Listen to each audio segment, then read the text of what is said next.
Nakabang na agad dito si Jonathan mga buddy, oh. Alam na alam niya talaga. Hindi ra, wala namang face mask to.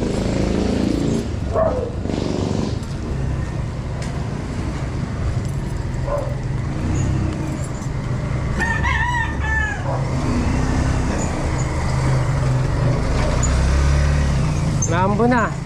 Maambon. Grabe, nilalangaw ka na, oh. Ito ka, maambon dyan.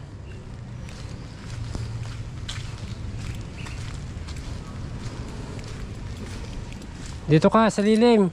Dito ko. Hindi ka nagpapayong. Wala ka pang face mask. Dito ka, Jo. Huwag kang mag-ano dyan. Naku. Hindi lang pasaway talaga. Tigas ng ulo.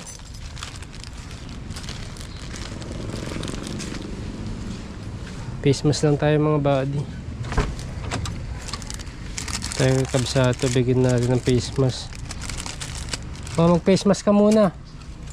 Saan galing? Dito ka, oh, para may lilim.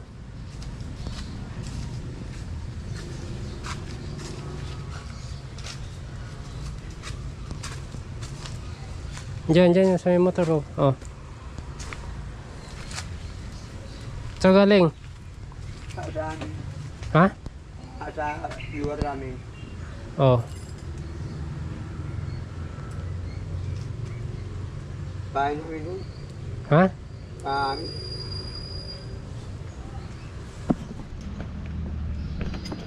Atuman na rin sa akin. Tumal na ang? Nagkamumuhay ko ron. Eh kasi nga, wala ka ng pagbabago kasi sa buhay mo, Kuya Jo. Ate Jenny naman.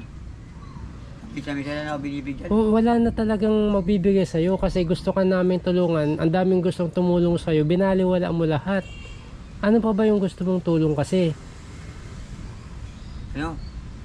Magtitinda na lang ako. Pagtitindasan ka, paano ka magtitinda? Eh, may sakit ka nga. Hindi nga pwedeng magtinda ka kasi may sakit ka, makakahawa ka ng iba. Tapos ganyan pa itsura mo, sino bibili sa'yo? Oh. Paraan mo lang yun, Kuya Jo. Ito ito, masaktan ka kung masaktan ka. Paraan mo lang yun, yung sinasabi mo na yun para mabigyan ka ng pera pagtitinda.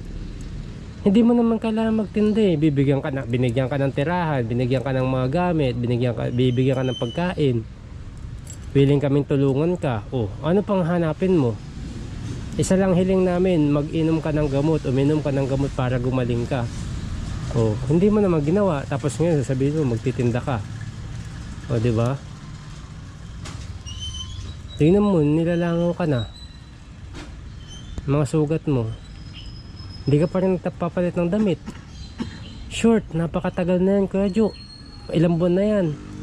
Buhay pa si mama mo nun, di ba? Suot mo na yan. Oo, buhay pa. Ba't hindi mo kasi pinapalitan? Remembers lang ito eh. Anong remembrance? Di lagay mo lang sa bag mo. Hindi man ibig sabihin na remembrance mo, hindi mo nahuhubarin. Lagay mo lang sa bag mo. Babuhat. Ano bukas? Ngayon ko ito. Tawa namin sa'yo. Hindi naman kita pinipersa. Oo. Ano mo yan, sarili mo yan eh. Kaya mo hindi ka nagpapalit kasi nakita na kita dati, pinapalit ka ni Ate Jenny. Diba? O, kaya binabalik mo yan para may maawa sa'yo. Yun yung totoo, diba? Para limusan ka. O.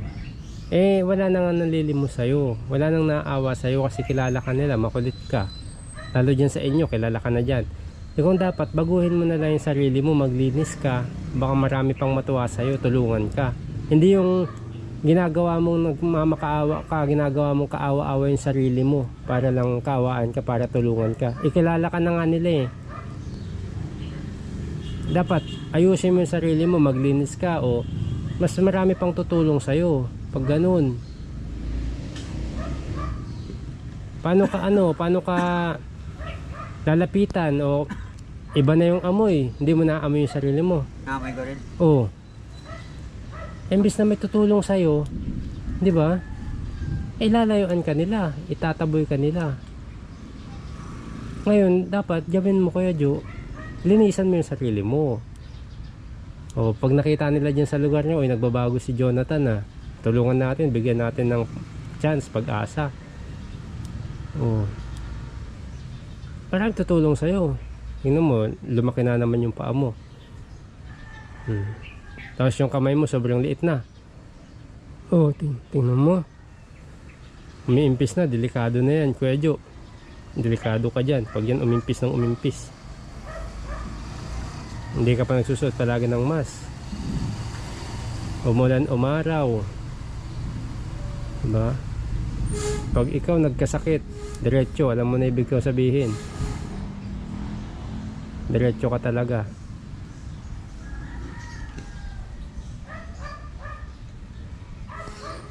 Tsaka buhay ka naman, nakakasurvive ka naman.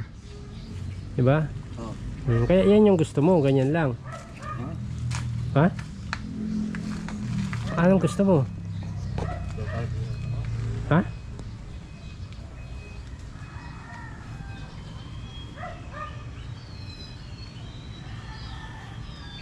Parang iniintay mo na lang na bumagsak ka, ganun. No?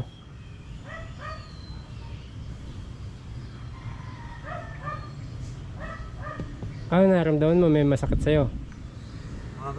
Bumabay yung ano ko, Namamanhid? yung kahina ng tao. Yung pagkahina. Pati, Kahina na konti. pati boses mo wala na. Oo. Kasi nga, yung infection, pati lalamunan mo, nadamay na. Sinisira na lang buong katawan mo. Sinisira na yan. Paakyat na. Imbis na mas mapabuti ka nung nawala si mama mo kasi sarili mo na lang yung asikasuhin mo, lalo ka pang lumala. Di ba? Anong ngayon? Anong plano mo ngayon? Anong may paglilingkod ko sa'yo? Babalik ako na uwi. Para ako na teacher mo kaya sinadang ulag. Ay, okay. Sa tingin mo pa ba tayo tatanggapin ka pa ba doon? Sa bahay ng tatay niya.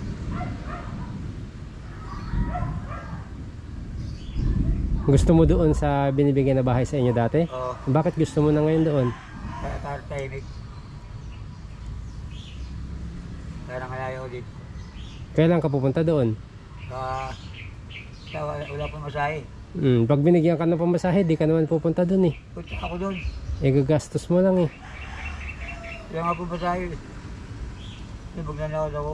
Ano na yan eh. Kilala na yan eh. Alam na diskarte mo yan eh. Pamasahe na nga lang. Magkano ang pamasahe hanggang doon? Hindi ko alam. Oh, ba't di mo alam minamamasahe ka pupunta ka doon? 50, di ba?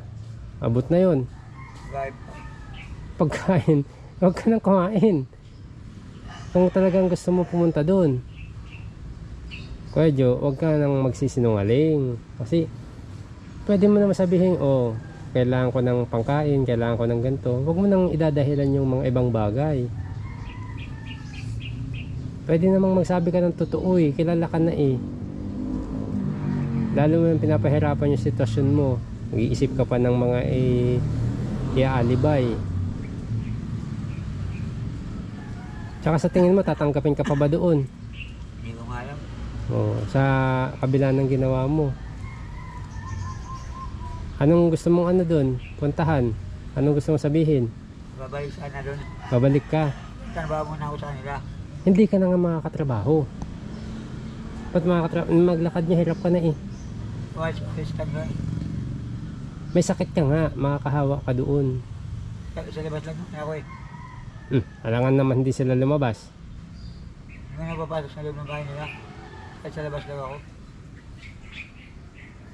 Bakit ba gusto mong magtrabaho? Para may ako sa ako. Ha? Para may sarili akong pera kahit konti lang. Hindi ba? Ang dami namang magbibigay sa'yo, maggamot ka lang. Ba't ayaw mo? Gusto mo pa magtrabaho? Wala naman yun. Una lang ganun. Una lang, ikaw yun una lang sa nagsasalita. Pero pag nandiyan na ayaw mo. Baka mamaya pag pinagtrabaho ka nila dun, ayaw mo rin, takasan mo rin. O, maligo ka muna pag sinabi ni kuya. O, anong gagawin mo? Bago ka mag-umpisa. O, O, di ba? Wala agad. Sablay na agad. Ayaw mo na agad. Ligo lang yun. O, kung ako, bigyan kita ng pera ngayon, magpalit ka ng damit. O. Damit para mabawasan yung, hindi mo ba nakaamoy yung sarili mo? Kaya mo yun. Oo. Kahit yung ano mo, ilagay mo na lang sa, ano ba yung laman ng bag mo? Binigay yan si Jerry. Ano yan? Jacket. Jacket tsaka Yung ano. Yung ako. plato? Labahan. Pero may damit dyan. Asan yung kulay dilaw na damit? Nandyan. O ba't di mo sinusuot? Malaki. Malaki. Hindi ko masuot malaki. Bihira. Kumain ka na ngayon? Wala pa eh. Bago na kasi Kuya Jo. Umulan umaraw ko. Bibili na lang kita ng pagkain mo. Bibili na lang kita ng pagkain mo. Tapos yun. Doon ka, sa kalsada ka lang din nakatira, di ba? Oo. Binigyan ka ng bahay kasi ayaw mo. Ayaw yun ng mga kapitbahay ko eh. Ayaw mo kasi maggamot. Yun yung ayaw nila. Gusto ka nila doon basta umiinom ka ng gamot. Yun lang naman yung ayaw nila sa'yo eh. Yung hindi ka umiinom ng gamot eh. Ano ba hindi malalaman yan? Kaya nagkabunyagan. Maingay sila eh. Hindi maingay. Bakit kailangan mong ihilihim? Kung nagagamot ka, ba't kailangan mo ilihim? Oh. Kaya ganun. Tama yung ginawa nila kasi nga makakahawa ka ng mga bata, matatanda, mga tao doon. Eh ikaw wala kang pakialam sa sarili mo, dapat may pakialam ka din sa iba. Eh syempre mahal nila yung pamilya nila. Parang sinisi mo pa yung ibang tao. Huwag ganun. Para sa'yo yun eh. Lira ka oh.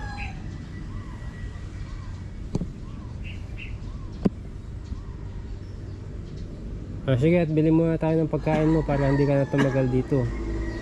Para kung ano man yung gagawin mo ngayon, maaga pa, magawa mo. No? Ano bang gagawin mo ngayon? Renji naman, yes, sunod. Nakadaw ako. Ni isa-isa mo na. Ulit. Yung nakaraan, galing ka sa akin. Sabi mo, uwi ka na. Pumunta ka pala kay Kuya Renji. Hindi. Doon ako. Ay, Ha? umuwi na ako. Oo. Umuwi ka na nun.